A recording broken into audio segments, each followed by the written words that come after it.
ya Ndizi kutoka kaunti ya Siaya litukulia lero nigo bakorokorobe kano gutinde korwase nyagetari enene ya Siaya ne asenkindu nyagetari yo goikase nkayo mwana we myaka 5 manyekante buna jenda oyu muberoye obete gotoka angenenge guyo roje litukire Jumatane hiki yaita kolengana menjibense mibagote buno mwana uyu munyaroko bwate myaka 5 nigabete kagotacheruanse gusarigwa no mwali yakongentwa no beroyo karutuwa asoro choro mwasense Yoni go bate birubuna ebirengo by'uburendi asenseme ya siensemo ya Dondi nigo byerenense nakoganyo butuki bwime gokorwa elienke yukonyara konyoro bwene bwabo igoro yogo itoko mwana we myaka 5.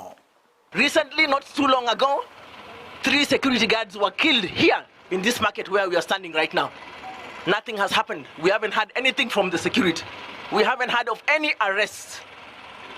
And now, today, we are just coming from Siaya mortuary to pick the body of our little girl, 5-year-old Jane.